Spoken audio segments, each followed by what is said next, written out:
I, as I'm sure you are some people who may have grew up celebrating the Milad Ul Nabi. So I'm not a scholar. I'm not going to give you the hey, can you or should you celebrate the Milad Ul Nabi?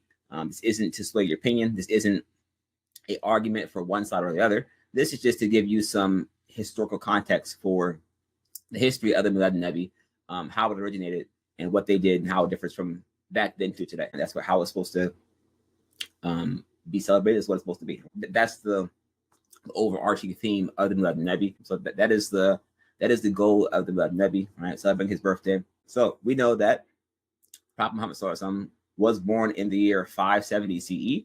We do know that the Arabs at the time, they would have years denoted by important events. So Prophet Muhammad SAW was born in the year of the elephant. We know the story of Abraha and him having the elephant army to come to attack the Kaaba, right? So now the Milad Nabi obviously has different celebrations today than they did back then, obviously. And the question also I have here is my favorite thing: is it possible that the Jews had something to do with this? All right, now, it's as we say in history, the chances are never zero. Now, when people celebrate the Milad Nabi, as you may know or you may not know, but people dress up in green clothes. They may have on a white thobe, a turban. They'll make signs, as you see here. They'll do all kinds of things, right? They'll have marches, parades.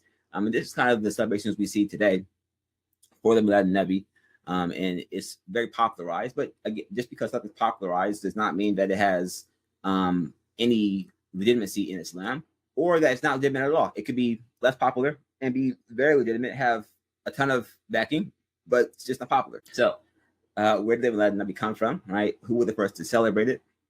And how can we apply what we learned to today's times, right? So these are all questions that I hope to answer. How many years after the start of the Rashidun Caliphate, essentially, right, did this go? Did the Milad Nabi start, right? So Prophet Muhammad SAW died 632, and after he passed away, the Khalifa Rashidun, the Rashidun Caliphate started. So first thing first. So Abu Bakr as-Siddiq, right? We know him.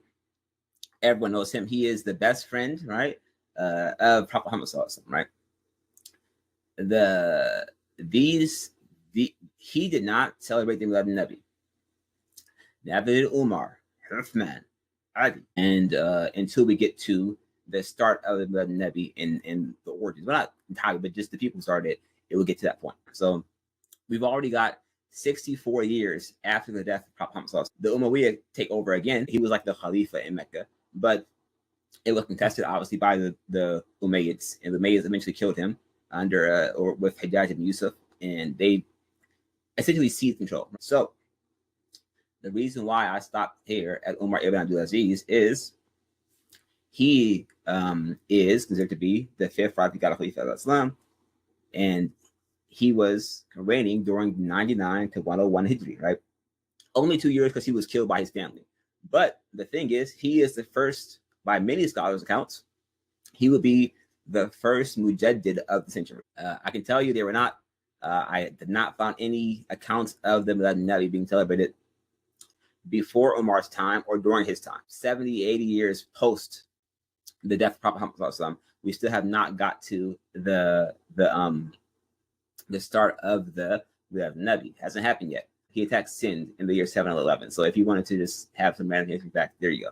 But now, right, it is the year 132 AH when he's finished 750 CE. Right, so we're well over 100 years, right, after the death. Still no celebration of Milad Nabi. All right, so we see here it's been over 100 years. Haven't got there yet. None of them celebrated Milad Nabi. It didn't happen. It wasn't part of their creed. That's not what they did. They didn't celebrate Milad Nabi, and they didn't start then, right?